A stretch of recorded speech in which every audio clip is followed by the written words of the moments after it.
parents, and my dear friends.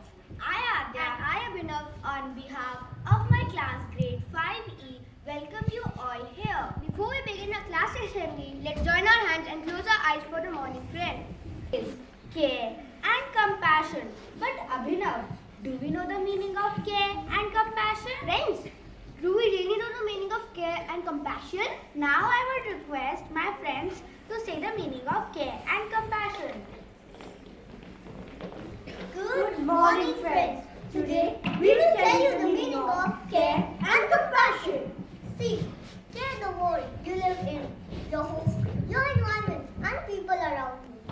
A. Attention to those who is hurt or troubled. R. Readiness for wounds who need care, compassion, and sympathy. I. Involvement in all the activities in order to save our planet. N. Nobility, politeness. G. Generosity, kindness, and love. Compassion is caring deep enough about the trouble that you do something to help them. C. Caring for those who are hurt. O. Open your heart to those in need. M. Make time to listen to those in sorrow. P. Pass on kindness to others. A. Action speaks louder than words. S. Smile when someone needs one. S. Sympathize with others and their trouble. I. Include those who are left out. O. Offer help to those who are sad. N. Necessary for a peaceful world. Thank you. I would request Yavi and Nishan to say the thought of the day. The thought of the day is a generous heart, kind speech, and a life of service and compassion are the things that renew humanity. I repeat my thought, a generous heart, kind speech, and a life of service and compassion are the things that renew humanity. इंसानियत ही पहला धर्म है इंसान का, फिर पन्ना खुलता है गीता या कुरान का। मैं फिर से कहता हूँ, इंसानियत ही पहला धर्म है इंसान का, फिर पन्ना खुलता है गीता या कुरान का। धन्यवाद। हाँ, सही कहा दोस्तों, मानवता ही इंसान का सबसे बड़ा गुण है। आद्या, जब एक बच्चा धरती पे जन्म लेता है, वह अनेक शक्तियों व गुणों को साथ लेकर आता है। सही कहा, हम सभी में कोई ना कोई गुण अवश्य होता है।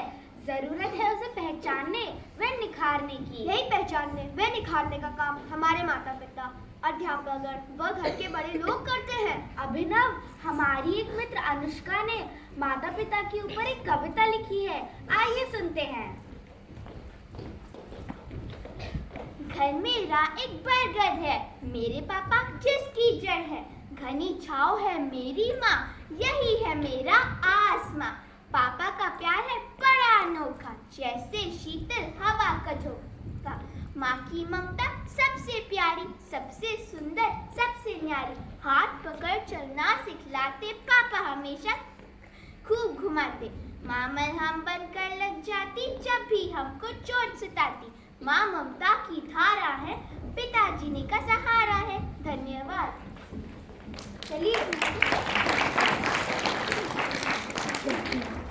चलिए इसे ममता भरी कविता के साथ एक ममता भरी कहानी हो जाए, पृथु और मन्नत के द्वारा।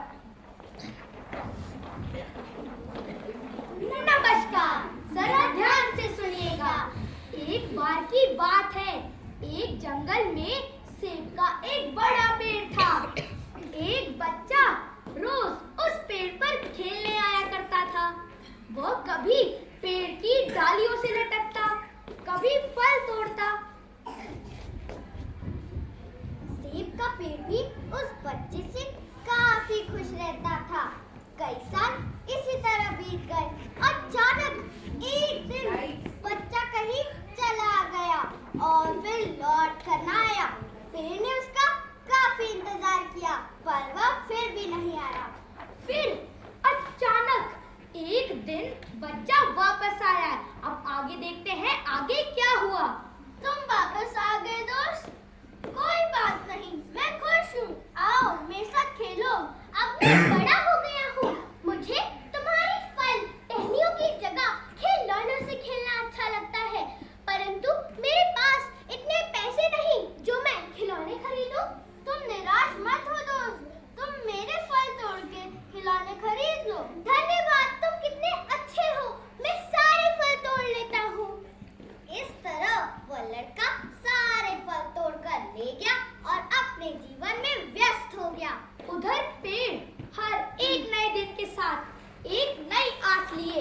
अपने दोस्त का इंतजार करता रहता था, पर वह नहीं आया। इसी तरह कई दिन बीत जाते हैं, पर बच्चा वापस नहीं आता। फिर अचानक एक दिन वो लड़का वापस आता है। अब आगे देखते हैं क्या हुआ। तुम वापस आ गए दोस्त, मैं तुम्हारे बिना अधूरा हूँ। आओ मेरे साथ खेलो, बातें करो, समय बिताओ। अब मेरे बच्चे बड़े हो गए हैं, मेरे पास समय की कमी है और हम सबको रहने के लिए एक घर चाहिए, परंतु मैं उनकी इच्छा भला कैसे पूरी कर सकता हूँ? तुम निराश मत हो दोस्त, मेरी टहनियाँ, मेरी डालियाँ अभी सलामत हैं। तुम इन्हें तोड़ के अपना घर बना लो। धन्यवाद, तुम कितने अच्छे हो। मैं सारी शाखाएं व टहनियाँ काट लेता हूँ। इस तरह वो लड़का सारी शाखाएं व टहनियाँ काट कर ले गया और वापस ना आया। उधर पेड़ सोचता कि मेरा दोस्त आएगा, मेरे पास बैठेगा, खेलेगा, वक्त बिताएगा, और आखिर एक दिन वो लड़का वापस आ गया। अब आगे देखते हैं क्या हुआ। तुम वापस आ गए दोस्त, लेकिन अब मैं तुम्हारी कोई मदद नहीं कर सकता हूँ। अब मैं बूढ़ा हो गया हूँ। दोस्त, मुझे कोई सहायता नहीं चाहिए। अब मैं भी बूढ़ा हो गया हूँ। धीरे धीरे मेरी सारी शक्तियाँ चली गई। क्या शक्तियाँ? क्या मतलब? हाँ, शक्तियाँ। मैं अपनी आप बीती सुनाता हूँ। इस तरह से उस बच्चे के अंदर से किस तरह से 3 शक्तियां बाहर निकली, आइए उस बच्चे के अतीत में चलते हैं। मैं शांति हूँ। हाँ, मैं शांति हूँ, पर मुझे लगता है यहाँ मेरी कोई जरूरत नहीं है। हर जगह भाग दौड़, हर कोई एक दूसरे से आगे निकलना चाहता है, तो फिर भला मैं तुम्हारे मन के एक कोने में क्यों बैठी रहूं? मैं जा रही हूँ। नहीं, कहाँ मैं जा रही हूँ? कहाँ मैं जा रही हूँ? इस तरह उस लड़के के अंदर से एक शक्ति चली गई। वह उदास हो गया। फिर दूसरी शक्ति प्रकट होती है। मैं विश्वास हूँ। झूठ व फरेब के बीच में नहीं रह सकती। तुम्हारे अंदर से तो दिन प्रतिदिन विश्वास कम होता जा रहा है। क्या करना है और क्या नहीं तुम निर्णय ही नहीं ले पाते हो। ऐसे में मेरी क्या जरूरत? मैं जा रही हूँ। नहीं, तुम मैं जा रही हूँ। मैं जा रही हूँ। तुम नहीं। जब बच्चे के अंदर से शांति व विश्वास चली जाती है, तो बच्चा बेजान हो जाता है, और तभी तीसरी शक्ति उत्पन्न होती है। मैं प्रेम हूँ। मेरे पास चलते रहने की शक्ति है, परंतु आज तुम इतने व्यस्त हो गए हो कि तुम्हारे लिए तुम्हारे दोस्त तक के पास वक्त नहीं।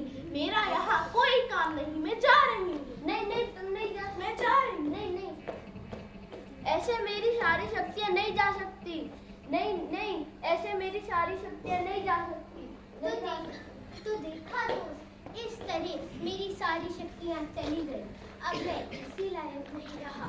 बस चाहिए मुझे तो एक सहारा। दोस्त, जहाँ तक सहारे की जरूरत है, मेरी जड़ अभी भी मजबूत है, जहाँ तुम्हें पनाह मिल सकती है। और दोस्त, तुम ध्यान से देखो, तुम्हारे अंदर अभी भी एक शक्ति है। तुम ध्यान से देखो। मैं आशा हूँ। हाँ, मैं आशा हूँ, और जब तक मैं जल रही हूँ, बाकी सब अपने आप आ जाएंगे। मैं शांति, विश्वास और प्रेम को प्रकाशित कर दूंगी। जब कुछ बुरा होते दिखे, चारों तरफ अंधकार ही अंधकार नजर आए, अपने भी पराई लगने लगे, तो भी उम्मीद का दामन मत छोड़िएगा। बस जरूरत है इन तीनों शक्तियों को जलाए रखने की। मित्रों, इसी पेड़ की तरह हमारे माता पिता, अध्यापक व गुरुजन होते हैं। जब हम छोटे होते हैं तो उनके साथ खेलकर बड़े होते हैं। उन्हीं के सहारे वो छत्र छाया में रहते हैं। अतः हमें उन्हें वक्त देकर समझना चाहिए, और जहाँ तक शक्तियों की बात है, हमें अपनी तीनों शक्तियों का सही इस्तेमाल करना चाहिए। धन्यवाद।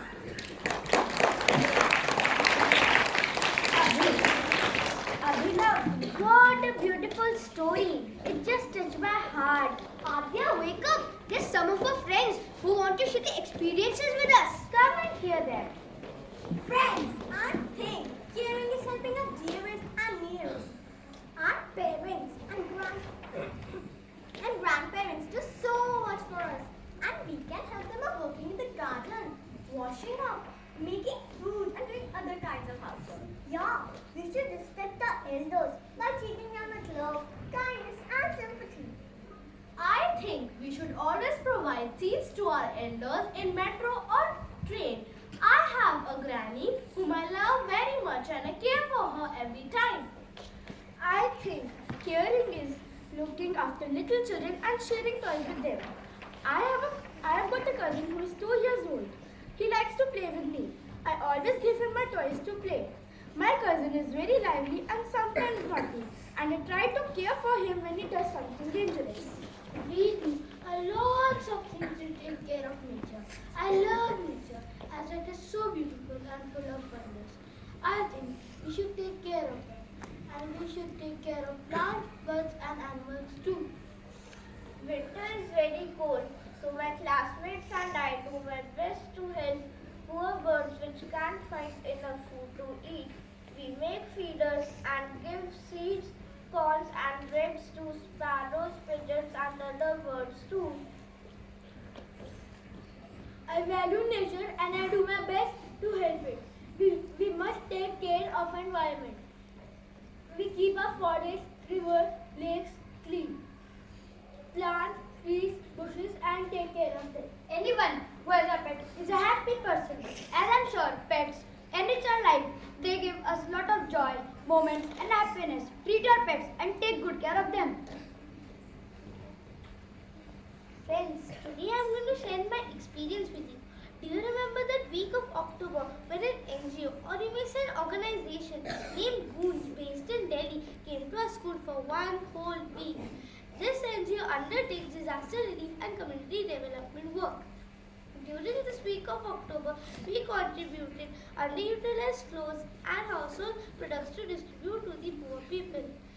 We are thankful to our school for giving us such a wonderful opportunity, and we promise that we'll help the needy throughout our lives.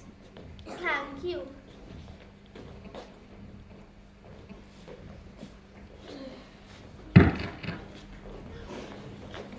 Now I would like the parents to share some views.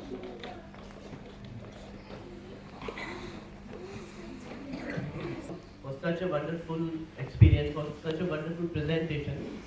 As usual, I would like to say that this all is basically in the background. We do have a wonderful staff from the KIS. And thank you very much once again for all the kids who have participated and given us a sense of gratitude and having this wonderful present. Thank you. Learning is very important. No? And again, it's a very nice show. We just touch the soul, we just learn the humanity, caring, respect to elders and all. That's a really show. Really kudos to teachers, principals, students. Well done. Thank you.